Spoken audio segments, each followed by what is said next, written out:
कैसी माँ हो आप भाभी, अपने बच्चे पर बिल्कुल भी ध्यान नहीं देती। यही सब सिखा रही हो उसे। खुद से फुर्सत मिले तो इस पर ध्यान दे ना। देखो कैसे पटर पटर जुबान चलाने लगी है इसकी। इसे भी अपनी तरह बनाएगी। बिल्कुल भी संस्कार दिए नहीं है। खुद की माँ की तरह मेरी माँ ने संस्कार नहीं दिए, इतने आसानी से कह दिया। इन लोगों ने थोड़ा सा दिमाग तो लगाया होता कि जब मैं अपने माँ बाप के घर थी तब मैं किसी की माँ नहीं थी, तब तो मैं एक बेटी थी। भला माँ बनने की शिक्षा कहाँ से देती मेरी माँ। मन ही मन यह सोचती, लोगों के ताने सुन रही थी। मनोरमा बात इतनी सी थी कि उसकी 10 वर्षीय बेटी धानी ने उसकी दादी को जवाब दे दिया था। दरअसल धानी बाहर के कमरे में बैठकर पढ़ रही थी।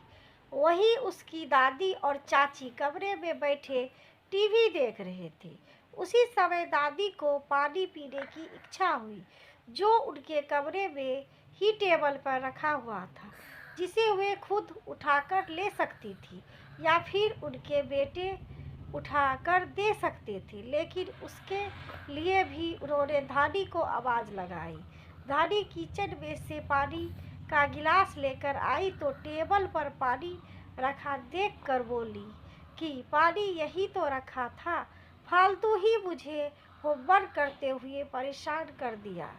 बस इसी बात को दोनों दादी और चाचा ने पकड़ लिया और उसके साथ साथ उसकी माँ को भी सुनाने लगे। इन लोगों में दिमाग लगाना खुद का दिमाग खराब करने के बराबर है। इसलिए मनोरमा ने बेवजह का दिमाग लगाना ठीक नहीं समझा और चुपचाप धानी को लेकर बाहर आ गई। शाम को मनोरमा किचन में काम कर रही थी कि बाहर वाले कमरे से ससुर जी की चिल्लाने की आवाज़ आई, जो देवर जी का डांट रहे थे, साथ ही साथ सासू माँ को भी सुना रहे थे। कैसी माँ हो तुम, तुम्हारे गले से रोटी का निवाला कैसे उतर जाता है। दिन भर घर में बैठा रहता है, कुछ कमाने धमाने नहीं जाता। कुछ तो बोलो उसे।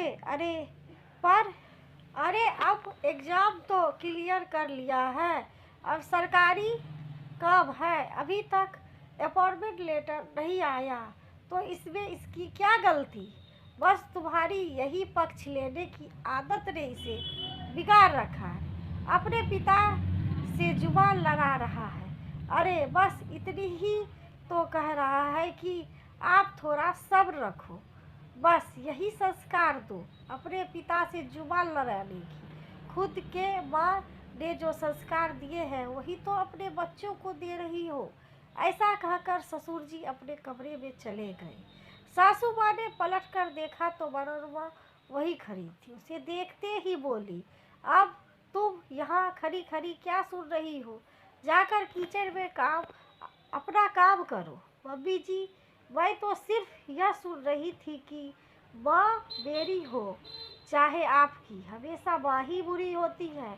चाहे आप सुनाओ चाहे कोई और, हमेशा माँ को ही बुरा बताया जाता है।